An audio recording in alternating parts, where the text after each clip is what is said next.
ચોમાસાને હવે ગણતરીના દિવસો જ બાકી છે અને વાત કરવામાં આવે તો આણંદ જિલ્લાની અંદર પ્રી મોન્સૂન કામગીરીને લઈને કલેક્ટર શ્રી દ્વારા તમામ વિભાગોને જવાબદાર વિભાગોને કડક સૂચના આપી દેવામાં આવી છે કે જલ્દીમાં જલ્દી પ્રી મોન્સૂન કામગીરીને સત્વરે પૂર્ણ કરવામાં આવે। આજે અમે તમને બતાવીશું MGVCL કે જે સતત કેટલાક દિવસોથી વિવાદમાં રહી છે। MGVCLનો વધુ એક વિવાદ એવો સામે આવ્યો છે કે જે એમની પ્રી મોન્સૂન કામગીરી એકદમ ઢીલી ચાલી રહી છે અને હું દ્રશ્ય બતાવવાનો પ્રયત્ન કરીશ કે રાજપથ માર્ગ ઉપર આવેલા પાલિકા નગરની અંદર એક ડીપી આવેલું છે અને ડીપી અત્યારે જે એકદમ કહેવાય છે કે ગંભીર હાલતની અંદર જોવા મળી રહ્યું છે। ચારે તરફ અત્યારે ઝાડવા ઉગી નીકળ્યા છે અને ત્યાં આગળ ક્યાંક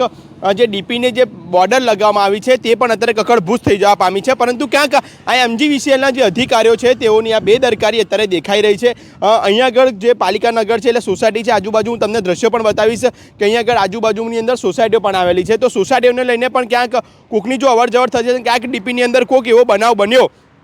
તો તેનું જવાબદાર કોણ? અત્યારે આપ જે દ્રશ્ય અત્યારે જુઓ છો, સીધા દ્રશ્યો આપને બતાવી રહ્યા છે અર્બન ગુજરાતના લાઈવના માધ્યમથી કે જ્યાં આગળ આ MGVCLના જે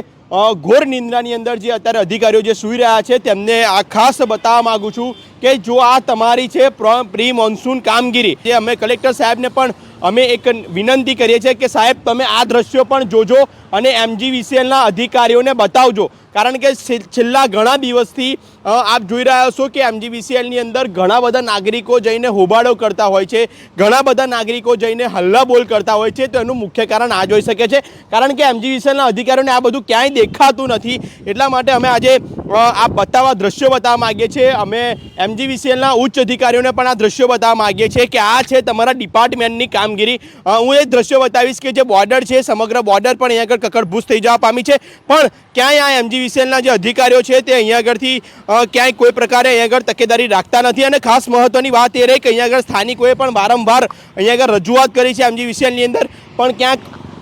ઘોર નિંદ્રાની અંદર સૂતેલા અને એસીની ચેમ્બરમાં બેઠેલા અધિકારીઓને ક્યાંક આ વસ્તુ દેખાતી નહીં હોય, જેને લઈને આ પ્રકારની સ્થિતિ અત્યારે સર્જાય છે। આપ જે દ્રશ્યો જુઓ છો કે અત્યારે આટલું અહીંયા આગળ ડીપી આવેલું છે, અહીંયા આગળ પાલિકા નગર એક સોસાયટી પણ આવેલી છે અને સોસાયટીના જે રહીશો પણ રહી રહ્યા છે। હું આજુબાજુના દ્રશ્યો પણ બતાવીશ કે અહીંયા આગળ જે સોસાયટી આવેલી છે તો ક્યાંક જે બાળ બચ્ચાઓ રમતા હશે તો ખુલ્લી ડીપીની અંદર કોઈ પ્રકારે હાદસો બની ગયો તો તેનું જવાબદાર કોણ? શું MGVCL લેખિતમાં આપશે કે આપ જો અહીંયા આગળ કોઈ હાદસો બનશે તો અમે જવાબદાર છીએ? અનેકવાર અહીંયા આગળ લાઇટોના અવર જવરના બનાવ બનતા રહે છે કે આ જે દ્રશ્ય જુઓ છો તે ખૂબ જ ભયાનક આ જે દ્રશ્યો છે, એટલે કે કાલ ઉઠીને અહીંયા આગળ કોઈક હાદસો બનશે તો તેનું જવાબદાર કોણ તે આગામી દિવસોની અંદર જોવાનું રહ્યું। તો હવે જોવાનું એ રહ્યું છે કે આગામી દિવસોની અંદર આ રાજપથ માર્ગ ઉપર પાલિકા નગર પાસે આવેલું આ ડીપી કે જે અત્યારે ગંભીર હાલતની અંદર જોવા મળી રહ્યું છે, તો તેની પર હવે MGVCLના કોઈ અધિકારીઓની આંખ ખુલશે કે પછી આની આ સ્થિતિમાં રહેશે કે હવે કોઈ હાદસો બને તેની રાહ જોઈ રહ્યા છે MGVCLના અધિકારીઓ। સતત અપડેટ માટે અમારી સાથે જોડાયેલા રહેજો। કેમેરામેન અક્ષિત પટેલ સાથે હું છું મનાની અર્બન ગુજરાત।